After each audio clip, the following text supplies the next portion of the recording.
Welcome to another sleep-inducing journey through forgotten history. Tonight, you will witness the peaceful and melancholic last day of a medieval stained glass artisan, crafting beauty one shard at a time inside a majestic cathedral. Let your mind wander as you hear the slow rhythm of his thoughts, the clinking of glass and the passing of time. This is not just a story. It's a window into the soul of an era now lost, perfect for falling asleep, relaxing, or simply escaping the noise of the present. Don't forget to like, subscribe, and comment what story you'd love to dream about next. Can you stay awake until the end? Let's find out. The sun had not yet risen fully above the rooftops of the medieval town, but the cathedral's eastern windows already shimmered with the promise of color. Inside, high in the apse where only dust and light mingled, the old glass artisan sat with his hands resting on his lap. His name had once been known to many, spoken with respect by guild masters and patrons, but now it lived only in the quiet scratching of his tools and the colored shards around him. He had arrived earlier than usual. The large circular window, his final masterpiece, was nearly complete. For the last 40 years, his life had revolved around these windows, these fragments of color, this cold stone sanctuary. The scent of lead, of soot, of melted sand filled the chamber like a quiet perfume. His fingers, twisted from time and labor, moved instinctively over the designs. There was no rush. Today was his last day, not because he wished it, but because his body had begun to refuse to climb. The weight, the hours of sitting on scaffolds high above the world. The apprentices, now men with shops of their own, would carry on the tradition. But this piece, this final rose window, was his farewell. He opened a small wooden box beside him. Inside lay dozens of glass shards, each precisely cut and waiting for their place in the great wheel of light. Outside, the townspeople stirred, unaware of the man crafting the sky. A soft breeze blew through a broken pane behind him, and he paused, simply listening. He didn't think of glory or recognition. He thought of the cathedral when he was younger, how it echoed with songs, prayers, footsteps. The world had changed outside its walls, but within, time moved like honey, slow, sticky, golden. He selected a red shard, deep and almost purple, and lifted it toward the light. His hand trembled. He smiled. This was the same glass used in the first window he'd ever repaired, nearly half a century ago. He placed it gently in the lead frame, and the sound, soft, perfect, was like a sigh. Hours passed in silence, broken only by the birds outside and the occasional creak of wood as he shifted. The window grew fuller, the light more complex. He worked slowly, not because he had to, but because he wanted each second to last.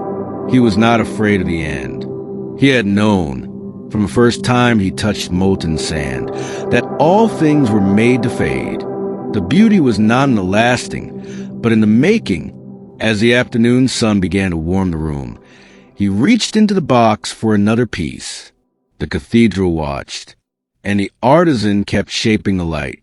The sun reached higher, stretching long beams of light across the stone floor, illuminating the flecks of dust that drifted like memories in the air. Each speck turned gold for a moment before vanishing again into shadow. The artisan sat still, his legs crossed beneath him, knees resting on a cushion so worn it had lost its color years ago. His tools were laid out precisely, each in the same place he had always kept them. Small knives, lead cane, brushes, cloth. Nothing fancy, nothing new, just enough. He breathed slowly, deeply. The air was cool, as it always was in this sacred place of stone. In his youth, he had felt it as a chill. Now, it felt like a comfort, a familiar hush that wrapped around his shoulders like a prayer. He reached for another shard, blue like twilight, and began to smooth its edge. Each motion was slow, practiced, patient.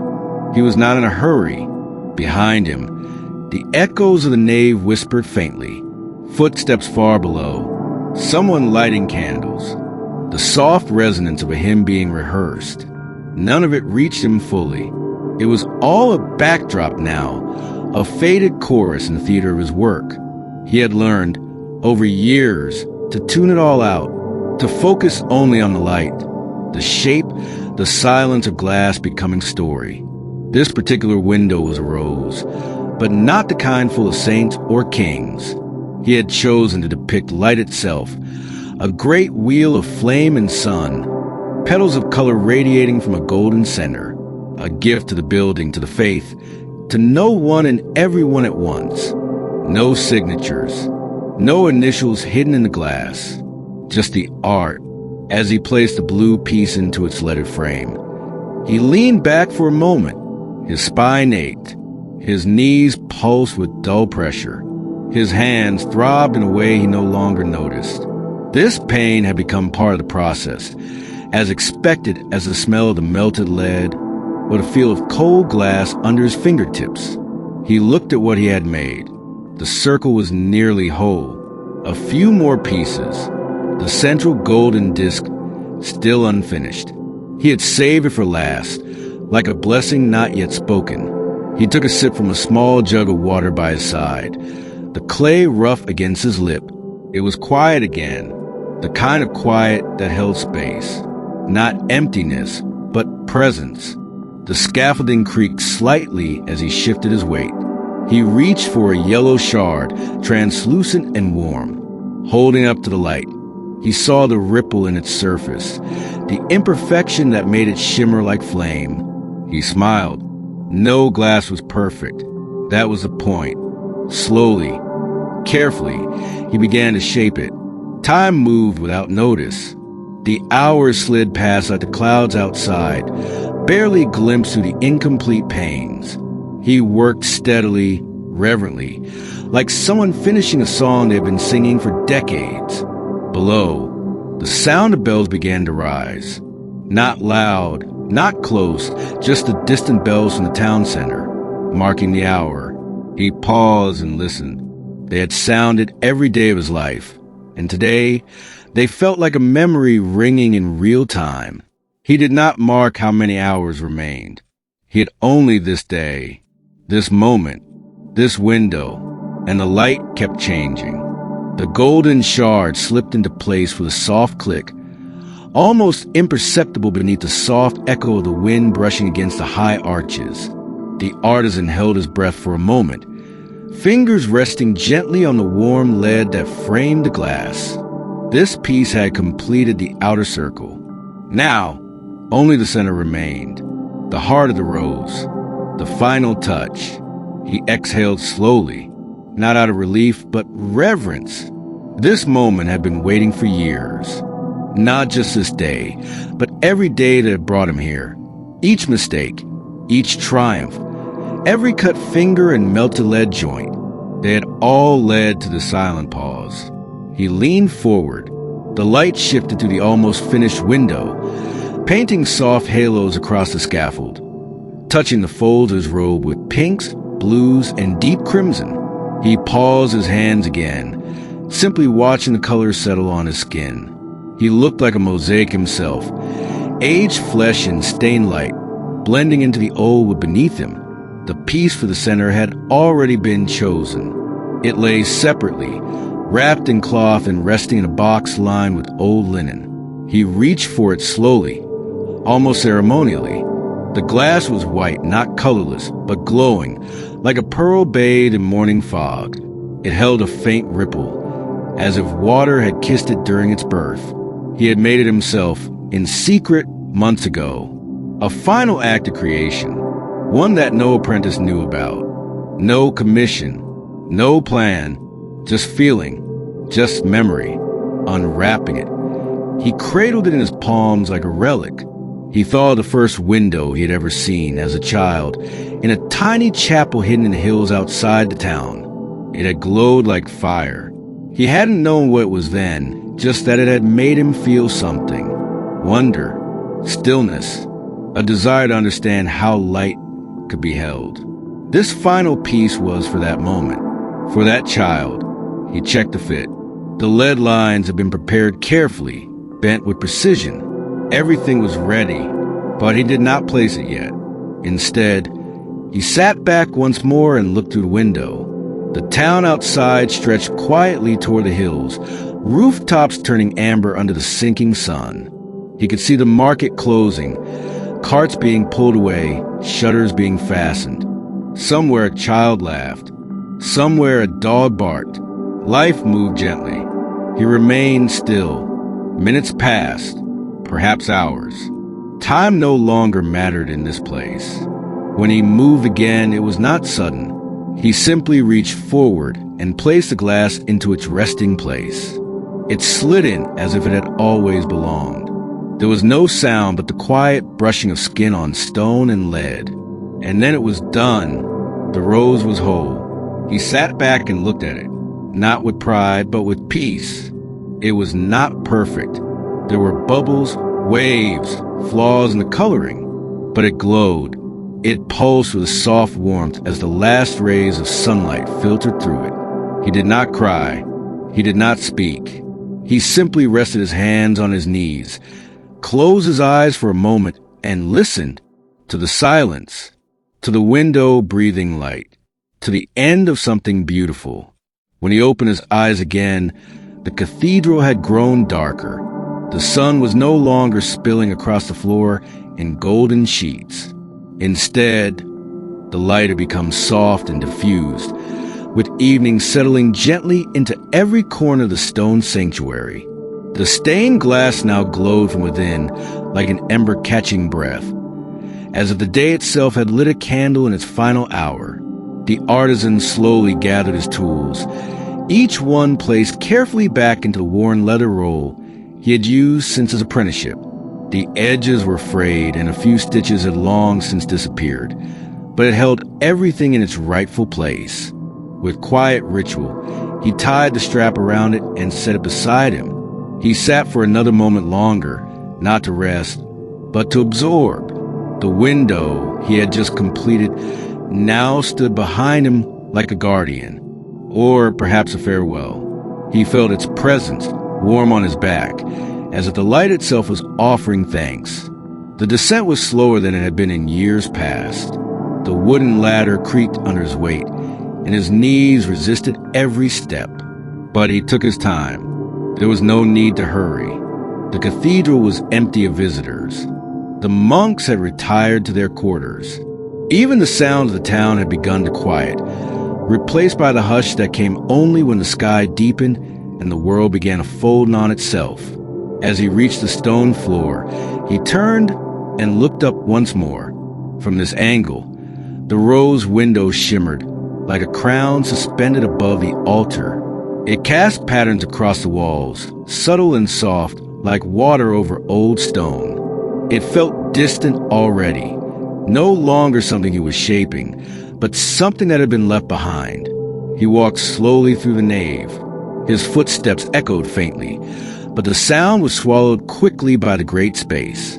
He passed wooden pews, worn smooth by centuries of prayers, past statues whose faces had been touched more by candlelight than by hands, past the great stone columns that held up the roof like silent giants. He paused at the font and dipped his fingers in the cool water. He did not make the sign of the cross, but he let the water rest on his skin for a long time. Then he wiped it on the cloth at his belt. His workshop door stood open as he approached it. The familiar scent of burnt wood, metal, and glass welcomed him like an old friend. Inside, everything remained where he had left it. Scraps of colored glass sorted by hue, small sketches pinned to the wall, tiny labels written in faded ink. The fire in the small furnace had burned out, just embers now. He sat at his bench and stared at the surface for a long while. A block of wood with hundreds of shallow cuts, burn marks, faint stain from paints and polish. It was a record of everything he had made, not written, but etched through use. From a drawer, he pulled out a small bundle wrapped in cloth. It was a fragment of red glass, too flawed to use, but too beautiful to discard. He placed it in the center of the bench, just to look at it one last time. The shadows in the room lengthened. Outside, a breeze stirred the trees in the cloister garden. Leaves tapped gently against the stained windows. And somewhere deep within the cathedral, a bell rang once. He did not move. He simply watched the light fade from the glass. And the silence grew deeper. The last bell echoed softly through the stone corridors, a single chime that hung in the air like a final breath. The artisan remained seated at his bench, his hands resting gently on his knees. The fragment of red glass still shimmered faintly in the dim light, catching the final rays that filtered through the high, clear-story windows. He reached for it and turned in his fingers once, twice, watching the surface change with each angle. There was a chip in one corner, a slight crack down the middle, and a waviness that distorted the light. Still, it was beautiful, not for what it could have become, but for what it was. He placed it back down carefully and stood. His legs ached, his back resisted, but he moved without complaint. The motions were familiar, practiced, each movement part of a long choreography that had once been instinct and now was farewell. He reached for a small cloth and began wiping the bench, brushing away flecks of glass, bits of dust, small curls of lead. It was a gesture of closure, of tidying not just the space, but the years. On a nearby shelf sat the apprentice logbook. Its pages were thick, textured with time, and full of names he had trained, some long gone to other towns or even other trades. He opened it to the last page, dipped a quill into the ink pot, and wrote a single line. Asterisk window completed. Rose full. Work ends. Asterisk. He signed his name beneath it, the strokes deliberate and slow. The ink bled slightly into the paper, as it always did. He closed the book and set the quill down. He moved to the wall where his apron hung. The leather was worn and patched, scarred by heat and years of use. He untied it from its hook, folded it with care, and placed it in a drawer beneath the bench. A final gesture, a letting go. Outside the workshop door, the stone hallway was quiet. The smell of cold earth and incense lingered faintly in the air. He stood in the doorway for a moment, looking back at the room, the bench, the glass, the glowing ember in the hearth. It would all remain untouched until someone else came. Or perhaps it would rest as a kind of museum, an unnoticed relic of a life spent in slow devotion. He stepped into the corridor and pulled the door gently closed behind him. The latch clicked softly, and the workshop disappeared. He walked without rush, his sandals whispering against the smooth stone. The cathedral, massive and dark now, accepted his presence like it always had, with indifference and shelter. The air was cooler. The wind had shifted. Somewhere, a raven called once and then was gone. Before leaving, he stood once more beneath the rose window. The moon had risen outside, and its pale light filtered to the colors he had placed with his own hands. They no longer belonged to him. They never had. The window glowed softly, transformed by night into something new, a different kind of light. He closed his eyes, not to sleep, but to listen, to the wind, the stone, the hush that came only when something was complete. Then, with final breath, he stepped into the night, and the door closed behind him. The streets of the town were empty, cobbled stones washed in silver by the moonlight. Shadows leaned against buildings like silent watchers, and the wind moved gently through narrow alleys, rustling the wooden signs above shuttered shops. The artisan walked with slow steps, his hands tucked into the sleeves of his robe, his breath visible in the night air. He knew each stone in this road, each corner, each bend. It was the same path he had taken as a young man years ago, when he first climbed the hill to the cathedral with hope and trembling hands. Back then, he had carried tools wrapped in cloth and dreams that shimmered like fresh-cut glass. Now he carried nothing. As he passed by familiar doors, he saw light behind only a few windows. A candle here, a flickering hearth there. The rest were dark, deep in rest. He did not disturb them. His steps made little sound. He paused briefly beside the fountain in the square. The water, still flowing, caught the moonlight in its ripples. He sat on the stone edge for a moment and listened to the gentle splash. Once, he had sketched this fountain, imagining how it might look in glass, but he had never made it. Some ideas are meant to stay in the mind. He stood again and continued through the streets, past the bakery that no longer baked, past the blacksmith shop where silence now reigned, past the empty stalls of the market. The night was deepening. The stars overhead were dimmed by the glow of the moon, but still they blinked softly, distant and indifferent. His house sat at the edge of town, beneath a sloping tree whose branches reached like arms toward the sky. It was small, humble, with a wooden door and walls of pale stone. A single window looked out toward the cathedral, though it was now just a silhouette against the night. He pushed the door open slowly. The hinges creaked, a familiar sound, unchanging. Inside, the room was neat, sparse. A table with a chair, a small bed in the corner, shelves with a few books, a folded blanket, a bundle of tools he no longer used. A candle waited unlit near the window. He struck a match and lit it. The room flickered with golden light. He removed his robe and hung it carefully by the door. Beneath it, he wore a simple tunic, loose and faded. He sat at the table and looked out the window. The rose window of the cathedral was barely visible now, just a glimmer of color through the night. He closed his eyes. He remembered, not in images or moments, but in feelings, the warmth of sunlight through glass, the texture of molten lead cooling, the sound of his mentor's voice, the tremble of his hands as a child tracing the colors on a chapel wall. There had been so many days, and now there would be rest. He stood, moved the bed, and lay down without ceremony. The candle burned steadily beside him. Outside, the wind passed through the trees and carried the scent of stone and earth. He did not speak. He did not pray. He simply closed his eyes again, and the night held him. The night deepened. Beyond the small window of the house, the moon slid across the sky in silence, and the stars continued their patient watch. Inside, the candle on the table flickered now and then, casting shifting shadows across the walls.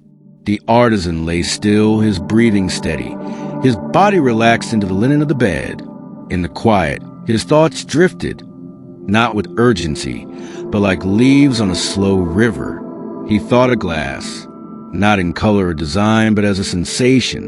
The cool surface beneath his fingertips, the soft crunch of cutting, the smooth slide of the lead into its groove, the slight vibration of light humming through finished panes.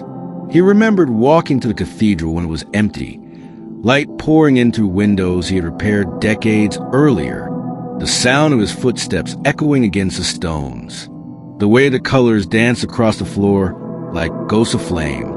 Those mornings had been his prayers. He did not remember every window. Some had faded from his mind, as all things must, but certain ones remained.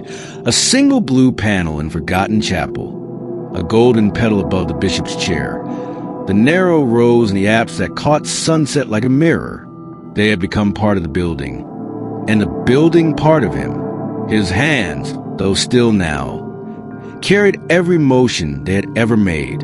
In the way his fingers curled, one could almost read the curve of a compass, the angle of a knife, the steady weight of smoothing stone. Time passed.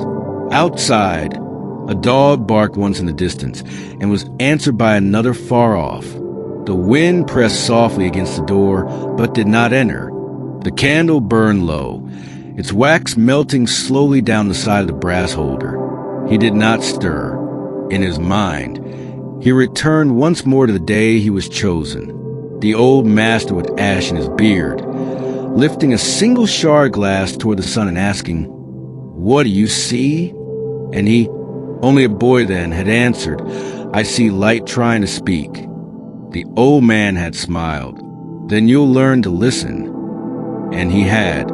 For years, decades, lifetimes, he thought not of regret, nor of unfinished work, only of the rhythm, the repetition of days shaped by color and quiet. He had done what he could, given what he had, left behind something that would catch the morning sun long after he was gone. The candle flickered again, shorter now. Its flame leaned with the breeze, and then returned to center. He was not afraid. He was not waiting. He was resting in the glow of everything made. And the night continued. The town remained hushed, held beneath a blanket of moonlight and still air. The bells in the cathedral tower did not ring. The birds had not yet stirred. The world sat quietly, as if waiting for something unnamed, something understood only in silence. Inside the stone cottage, the candle at the table had burned low. Its flame fluttered weakly now, a thin thread of gold flickering near the base of the wick. Shadows stretched long across the floor, touching the legs of the table, the smooth stones of the wall. The foot of the bed where the old artisan lay still. He had not moved. His hands rested over his chest, fingers gently curled, no longer grasping, no longer reaching. His breathing had grown so shallow that the rhythm had disappeared into the silence. Only the faintest rise of his chest betrayed that time still touched him. The dreams that held him were quiet. No visions of grandeur. No memories. Just warmth. Just weightlessness. As though he were floating to the colored light he had once shaped, drifting among panes of amber and blue, through swirling petals of glass suspended in time. He felt no cold, no pain, only the presence of stillness. Far off, beyond the town, the horizon began to shift. The first pale brush of dawn touched the rim of the earth, so soft it could not yet be called light. It was simply a change in tone, a fading of night's darkness into something gentler. In the cathedral, high above the altar, the rose window began to respond. The moonlight thinned, and the eastern edge of the glass caught something new, a suggestion of gold. Color seeped through the petals of the rose like ink in water, slow and unfolding. Red followed, then blue, then violet, until finally the heart of the window began to glow. The central piece, that faint white glass with its ripple, born from memory, placed with quiet care. It pulsed with warmth, as if it remembered the hands that placed it, as if it held within it the light of everything the artisan had ever seen, ever imagined, ever shaped. Back in the small house, the candle flickered once more and went out. There was no sound, no final breath, just a stillness, and the window waiting for the sun. The first rays of morning crept over the hills slowly, brushing against the rooftops of the silent town. The streets, still empty, glistened faintly with dew, and the mist that lingered at ground level began to pull apart like gauze. Windows remained shuttered. Chimneys still slept. Even the birds delayed their song, as if nature itself was pausing in reverence. Inside the cathedral, high in the apse, the rose window received the dawn. Light entered not with fanfare, but with patience. It slid across the sky until it struck the glass, and then, like a breath being held and released, the window ignited.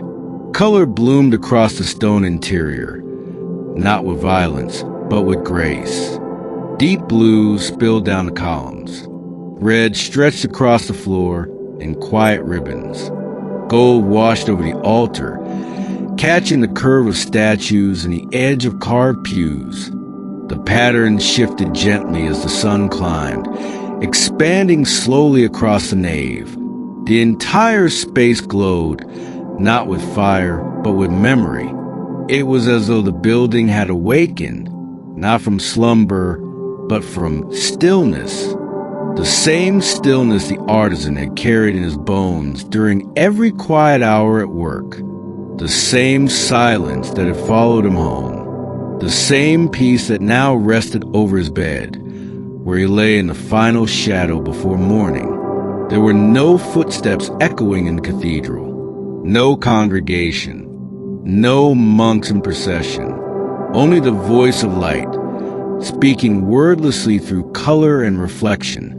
In the small room at the edge of town, the same light touched the window.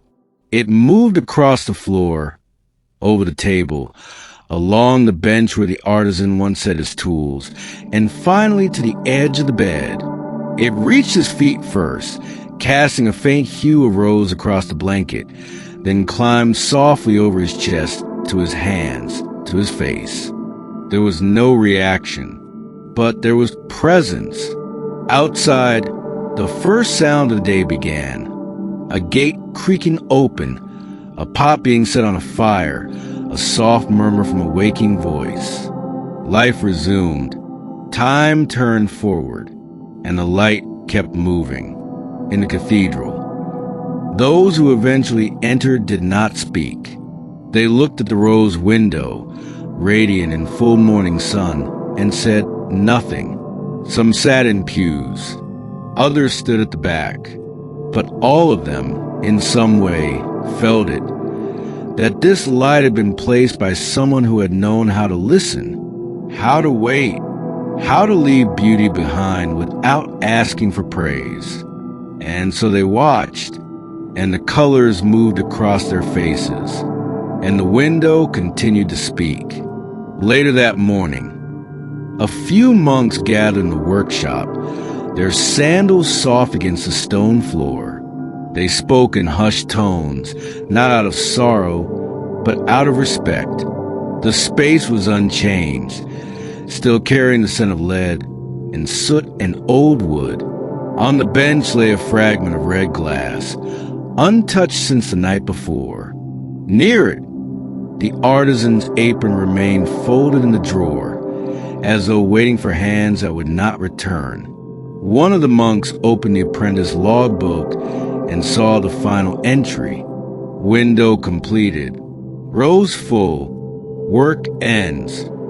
They read it aloud once, then closed the book. No one added another word. It was complete.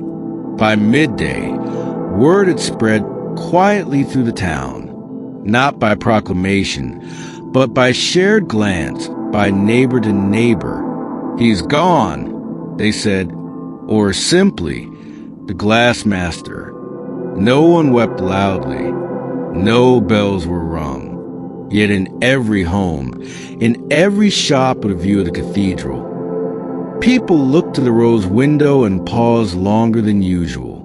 Some remembered him as a young man who fixed the chapel door when he couldn't afford candles. Others recalled the way he would sit near the square, sketching fountains and arches in silence. Few knew the full breadth of his work. Fewer still had ever heard him speak at length. But all had seen the windows. All had lived beneath the light he shaped. And in that they knew him that evening, when the sun began to set and the colors shifted again inside the cathedral. Richer now, like fire deep in coals, another group gathered. Townsfolk this time, quiet and reverent. They filled the pews slowly, not for a mass, but for stillness. Children pointed toward the rose and whispered. Elders leaned on canes and watched the changing hues climb the pillars. No one led them.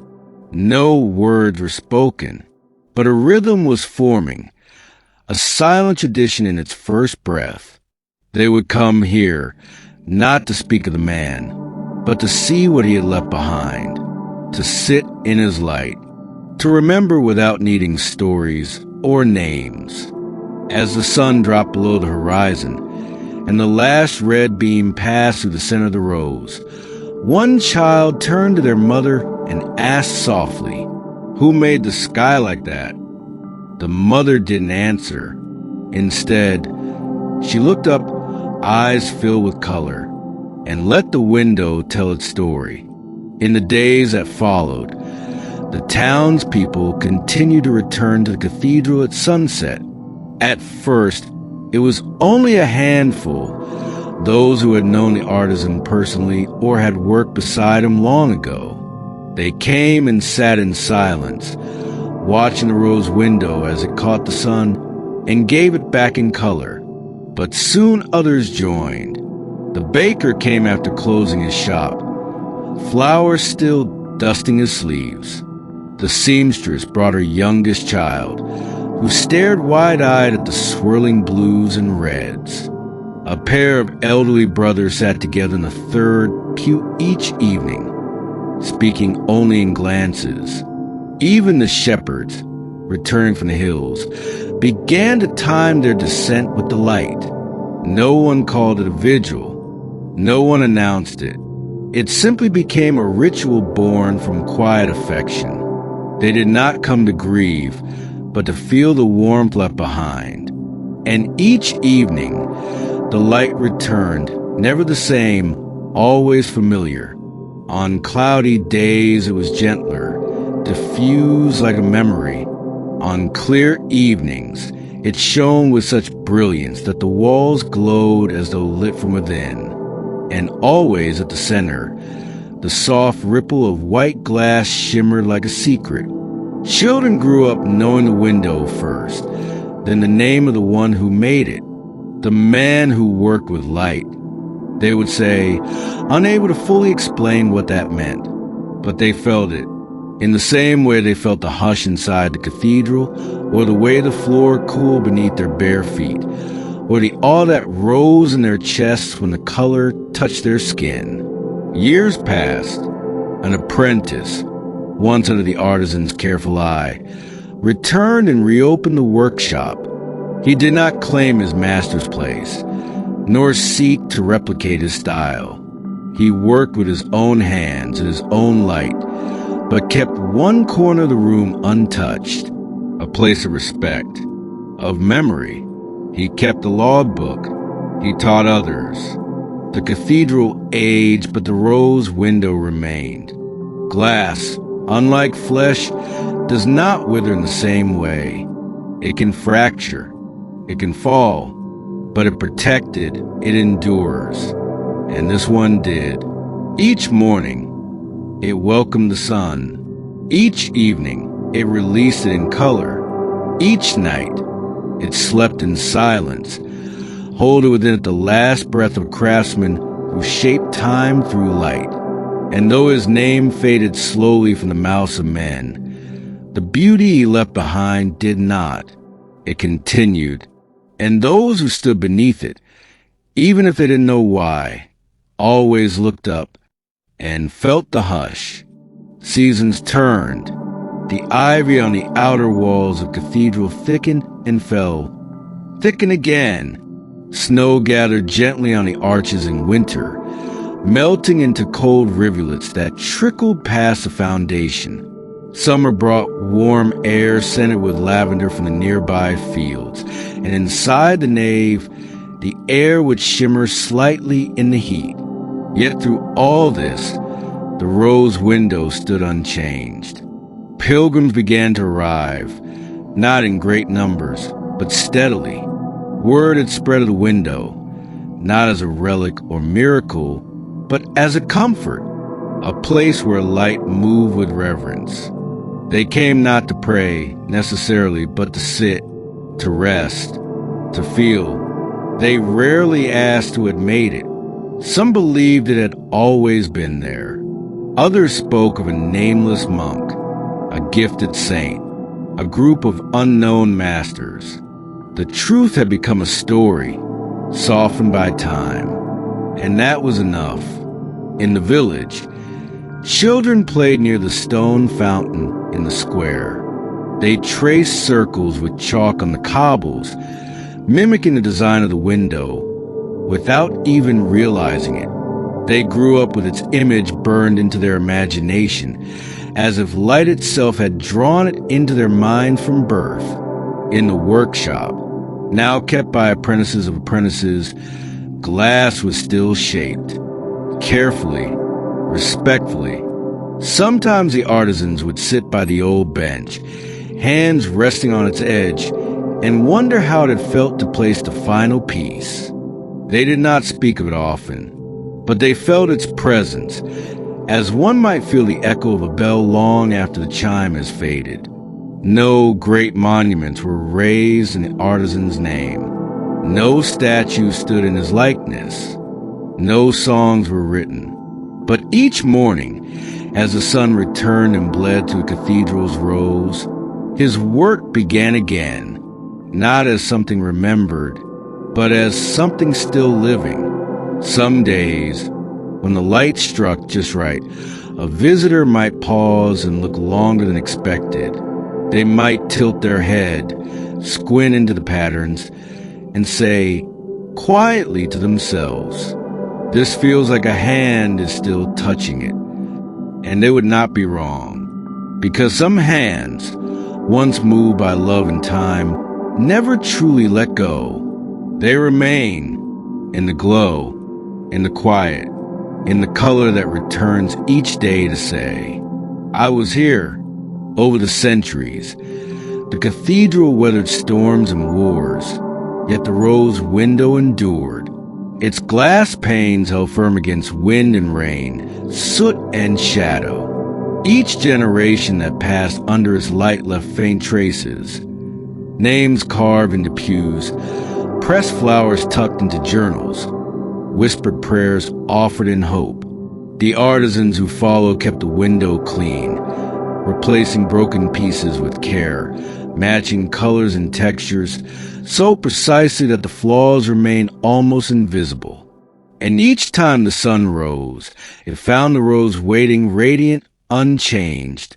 Pilgrims of distant lands arrived, guided by tales of the window's magic. They knelt in the nave, eyes closed, letting the colors wash over their souls. Some wept, some laughed softly, some simply sat breathless, as though touching a dream. The cathedral's walls echoed with footsteps, languages, hymns, and hymns of silence. And through it all, the window spoke in its ancient tongue, light. A child born in the village grew old beneath its gaze. She danced at the altar on her wedding day, the roses, reds, and golds blessing her steps. She returned decades later to cradle her grandchild in the pew's final row, the light painting stories on their skin. In every stage of life, the window was a constant, a silent witness to the fragile beauty of human days.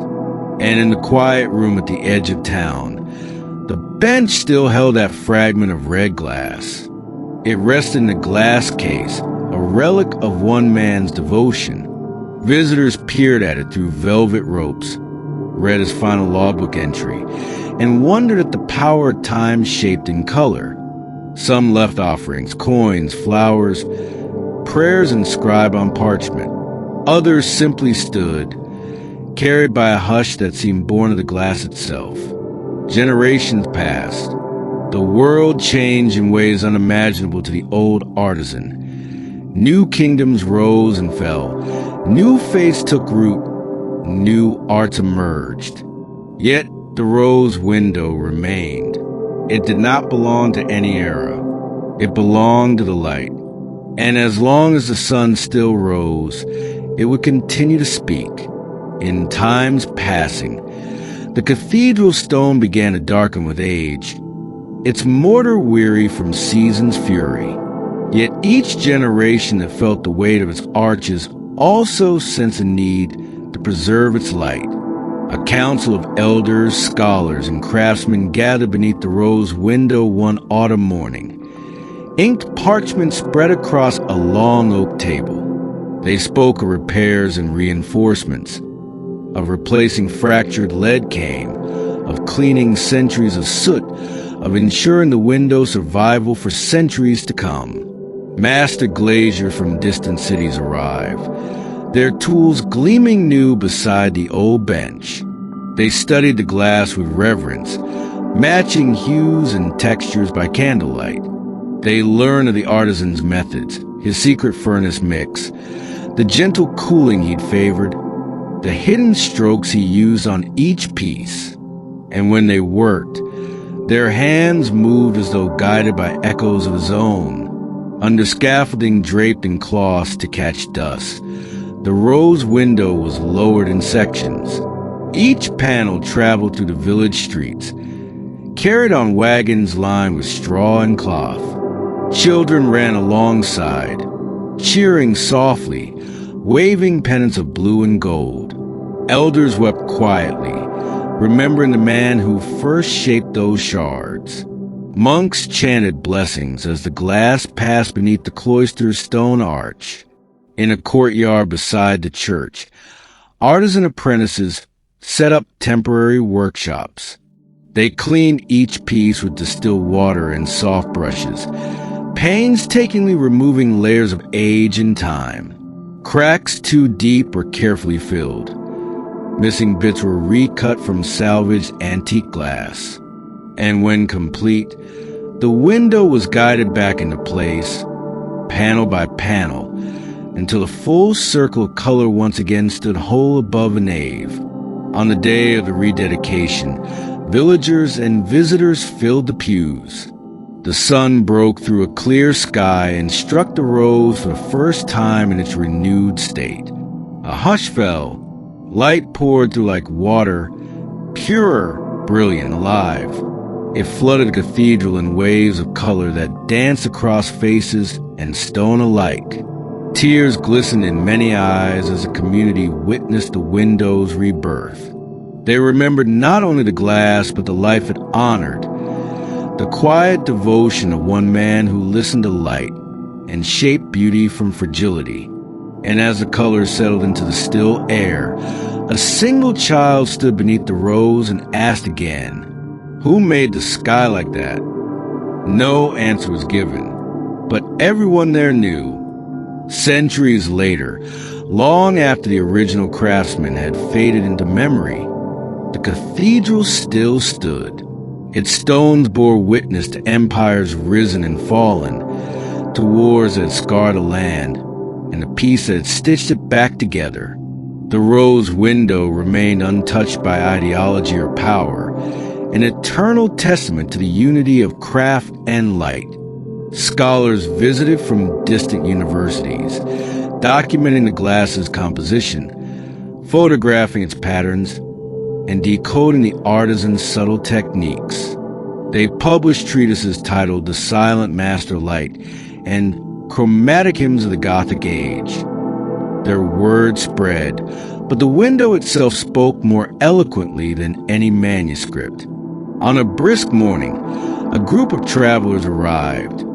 Pilgrims, historians, and artists drawn by the legend of the nameless artisan.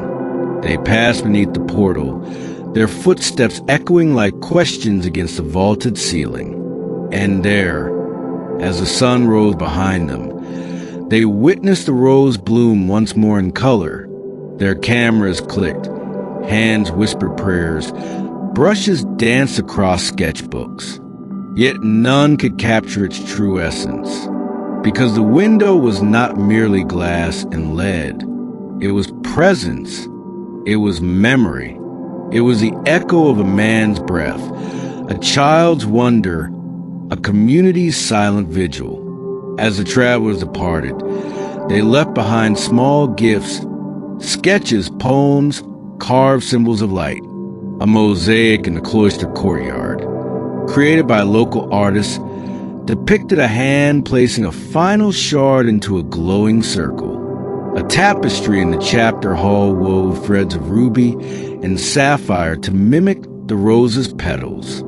And at the workshop, now a museum, visitors pinned notes to a wooden board.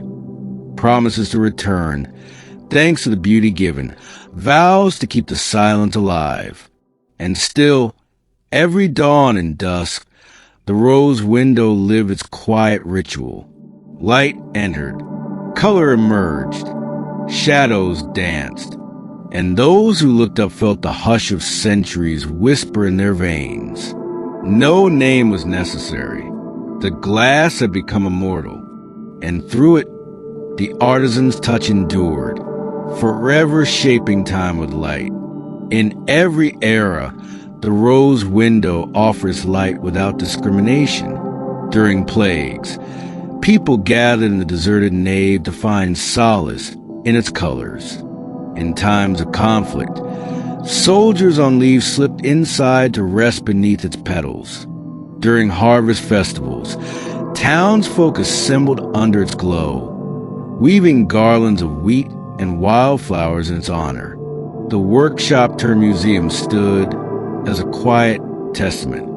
Visitors traced the grooves of the old bench, marveling at the worn edges where countless tools once rested. The apprentice logbook lay open under glass, its final entry a silent mantra: window completed. Rose full, work ends. Schools organized pilgrimages. Poets found inspiration in the shifting hues. Musicians composed hymns that echoed the window's rhythm, slow, reverent, eternal. The cathedral choir learned to time their notes so that the final chord rang as the sun passed through the central shard, creating an alignment of sound and light. And in that moment, every person present felt connected to the artisan, to each other, and to the centuries of watchers who had come before. They understood that beauty, once created, transcends its maker. It becomes a living thing. As long as the cathedral stood, as long as the sun rose and set, the artisan's hands would still move in every beam of light. His voice would still speak through every color. His presence would endure in a hush that followed the last note and the final breath of day. Thus, the legacy remained unbroken, a circle of light, memory, and time, ever whole. In the age of steel and steam, the cathedral stood amidst a town transformed by chimneys and rails. Factories churned smoke into the sky, and locomotives roared along iron tracks not far from the ancient stone. Yet inside the nave, the rose window remained a haven. Workers, their hands roughened by machines, paused during breaks to rest beneath its glow. They spoke of its colors in hushed tones, calling it the heart of the old world. Decades later, electric lights flickered in the aisles, offering illumination when the sun was hidden by storm or fog. But no bulb could match the window's radiance. Engineers rewired the sanctuary to accentuate natural light. Translucent panels installed to channel sunrise directly onto the glass. Even in the darkest nights, a soft spotlight bathed the rose, preserving its presence against the march of progress. Children of the industrial era learned stories of the artisan in schools. They heard how a single craftsman shaped light, how his final piece spoke beyond words. School plays reenacted his last day, actors mimicking the careful placing of shards.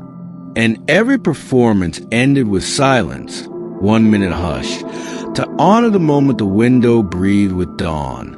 The world outside continued to evolve. Skyscrapers rose, skylines shifted, voices grew louder. But the cathedral's bells still rang at dusk, and the rose windows still answered with a hymn of color.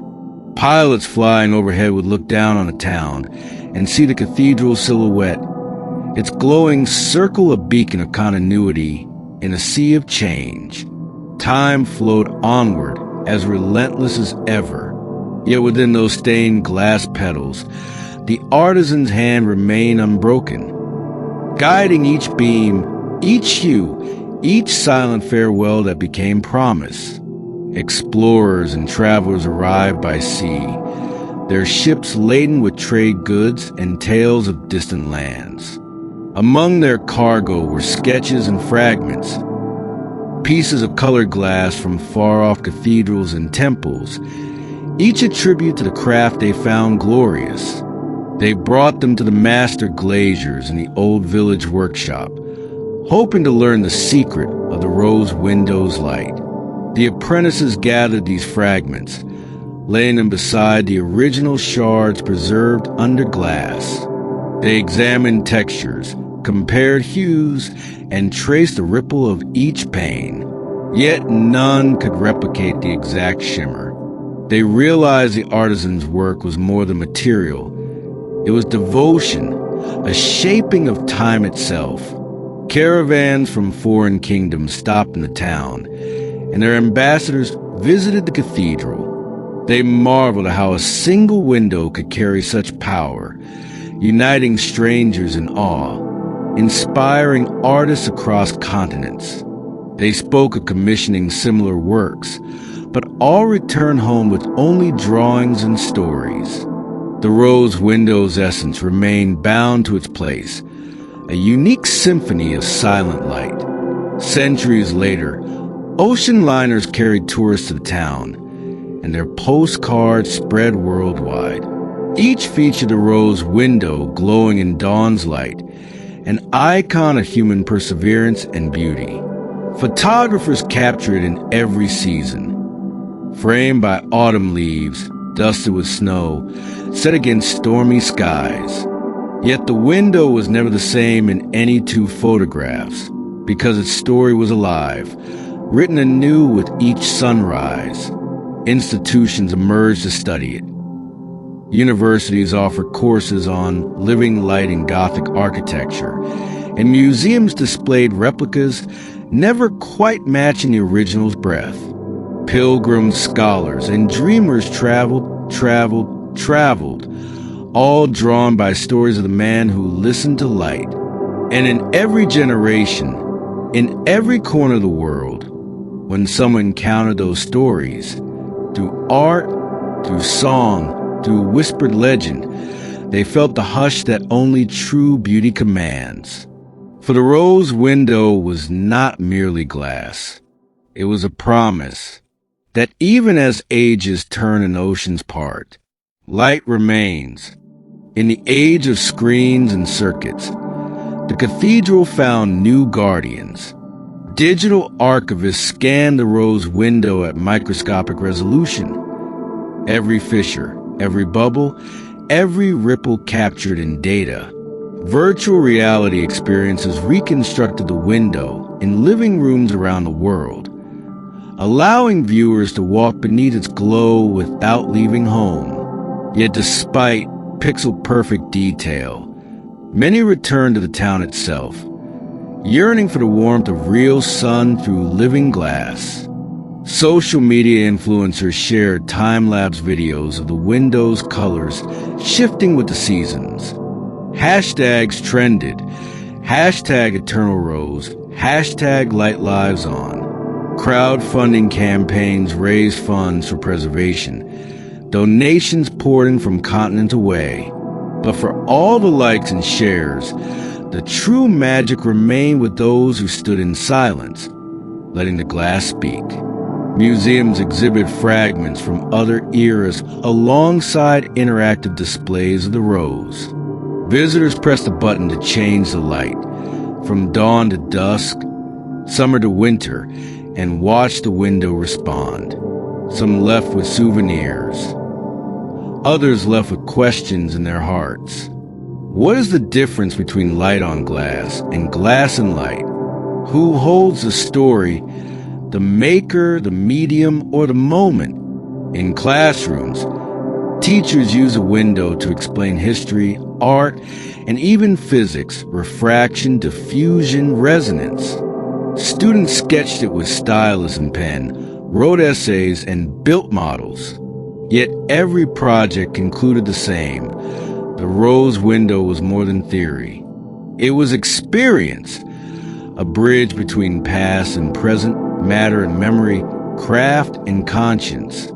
At night, projection mapping artists painted the cathedral's facade with ephemeral patterns inspired by the rose, each performance a tribute to the artisan's silent voice. Crowds gathered in modern clothing, phones raised, capturing the interplay of light and shadow. And when the show ended, the projections faded, leaving the stained glass to reclaim its quiet vigil. Through every medium and every form, the rose window continued to teach. That beauty once shaped radiates beyond its maker. That light once given shape carries stories across time. That silence once honored becomes its own song. And those who listen, truly listen, still hear. And so the cycle continued. Each dawn saw a light pour through the rose window, and each dusk found shadows resting on its colored petals. Travelers still arrived, their footsteps soft against the stone, their voices hushed in reverence. Artisans continued to learn, to teach, to shape glass in light's embrace, guided by generations of silence and color. In a quiet moment, a single beam passed through a tiny imperfection in the glass, a bubble trapped by time, and cast a pinprick of rainbow onto the floor. It shimmered for an instant, then dissolved into the patterns of lilies and vines. That moment, so small, held the entirety of the artisan's life. Patience, precision, and the courage to let beauty live beyond the maker. A child, now old, knelt before the window one last time, tracing the familiar curves with a trembling finger. She remembered the first time she saw it years ago, when she had asked, "Who made the sky like that?" She whispered the answer now. A man who listened. The wind rose, carrying the scent of earth and stone. Leaves danced in the cloister gardens. The sun moved on its endless path, and the rose window remained. A circle unbroken, light made form, memory made present. It waited for the next question, the next hand, the next soul to stand still and listen. Because as long as time turned and as long as light shone, the artisan's quiet legacy would endure in every shimmer, every hue, every hush. And so it was, and so it remains. If you're still awake, congratulations. You just walked beside a man from another time, through the echoing halls of cathedral and the final hours of his legacy. Comment, "I stayed awake," if you completed the journey. Watch the next sleep story now, and let history lull you to rest once more. Don't forget to like, comment, subscribe. Good night.